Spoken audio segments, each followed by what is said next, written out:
তারেক রহমানের বগুড়ার green estate তার আগমন উপলক্ষে হয়ে উঠেছে হোয়াইট হাউস। সাদা রঙের প্রলেপে আবারও উজ্জ্বল হয়ে উঠেছে এই বাড়ি। শুধু গুলশানে নয়, বগুড়ায়ও তারেক রহমানের থাকার জন্য ঝেড়ে মুছে নতুন রং করে প্রস্তুত করা হচ্ছে তারই স্মৃতিবিজড়িত গ্রিন এস্টেট। প্রায় 17 বছরের নির্বাসন ও অপেক্ষার পর দেশে ফিরছেন বিএনপির ভারপ্রাপ্ত চেয়ারম্যান। তার ফেরাকে ঘিরে সারা দেশের মতো বগুড়াতেও বিরাজ করছে উচ্ছ্বাস। প্রিয় নেতার আগমনের খবরে আনন্দমুখর পুরো শহর। তারেক যে আসার কথার মতো শুনে আন্তর খুব আনন্দ উৎসব করতেছি আমরা, এটাই দোয়া রাখি। তাই সুস্থ শরীরে বগুড়ার মাটিতে আসুক, এটাই আমাদের প্রত্যাশা। নিজেদের জেলার ছেলেকে আবার কাছ থেকে দেখার আনন্দে মুখর পুরো বগুড়া শহর।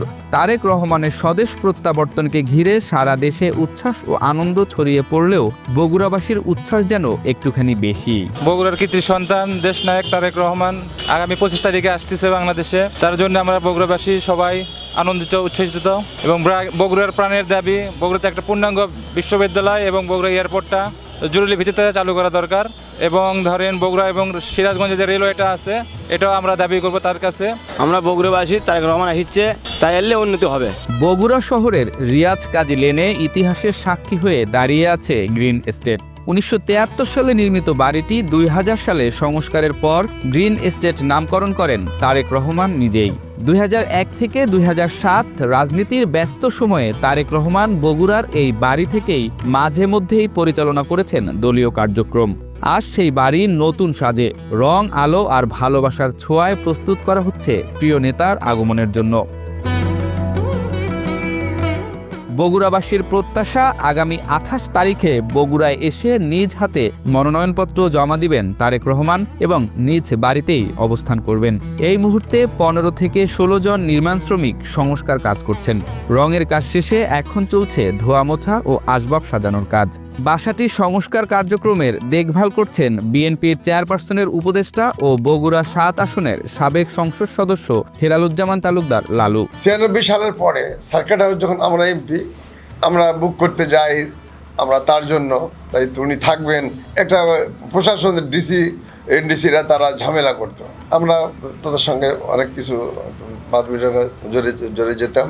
তখন হঠাৎ করে উনি জানালেন যে আমি আপনার বাসায় উঠবো।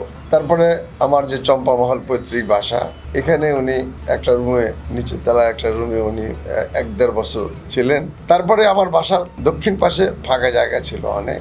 উনি একদিন দেখিয়ে বললেন যে এইখানে আমাকে একটা ঘর বানিয়ে দেন। তো এইখানে আমি তখন প্ল্যান করে নকশা করে ওনাকে দেখালাম যে এখানে ছোট্ট একটা বাসা, আপনারই একটা এই কমপ্লেক্সটা হবে। তো তারপরে শুরু করা হলো কাজ। তখন উনি গাল্প অফ মানি উনি আমাকে দিলেন যে আমার বাড়িটা আমার অর্থায়নই হোক। আচ্ছা ঠিক আছে।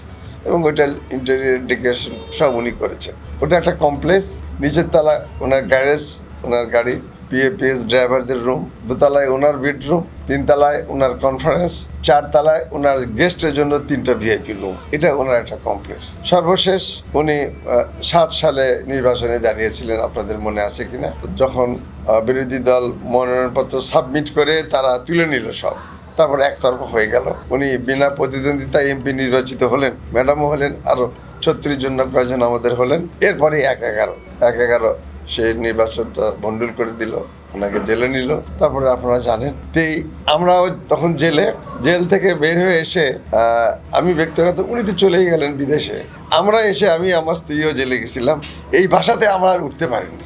ওই বাসার অতীতের কথা ভেবে বাসাদের দিকে তাকালে আমাদের চোখে পানি পড়তো। আমরা তখন গ্রামে শিফট করেছি। 16 বছর হলো আমি গ্রামেই আছি, একদম নাতিপুতি নিয়ে।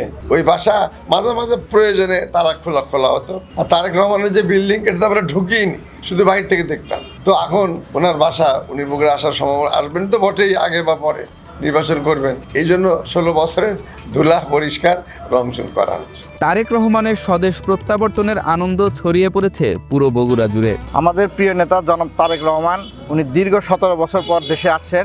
জাতীয়তাবাদী পরিবার সহ সমগ্র বগুড়াবাসীর আজকে আনন্দে উচ্ছ্বাসিত। ওনাদের প্রিয় ব্যক্তিত্বকে বরণ করে নেওয়ার জন্য বগুড়ার সর্বস্তরের জনগণ ওনারা উচ্ছ্বাসিত। ওনাদের একটাই কথা, ওনাদের প্রিয় নেতা যিনি বগুড়া উন্নয়নের জন্য উনি নিরলসভাবে কাজ করেছেন, সেই প্রিয় নেতাকে বরণ করে নেওয়ার জন্য ওনারা উচ্ছ্বাসিত। আমরা আশা করি 17 বছর যে দীর্ঘ বঞ্চনার শিকার হয়েছি, জনাব তারেক রহমানের প্রত্যাবর্তনের মাধ্যমে সেই 17 বছরের বঞ্চনার বগুড়াবাসীর অবসান ঘটবে, এটাই আমরা বিশ্বাস করি। বগুড়া 6 সদর আসন থেকে প্রথমবারের মতো জাতীয় সংসদ নির্বাচনে অংশ নিতে যাচ্ছেন বিএনপির ভারপ্রাপ্ত চেয়ারম্যান তারেক রহমান। তার আগমনকে ঘিরে ইতোমধ্যেই দলীয় নেতাকর্মীদের মধ্যে দেখা দিয়েছে নতুন উদ্দীপনা।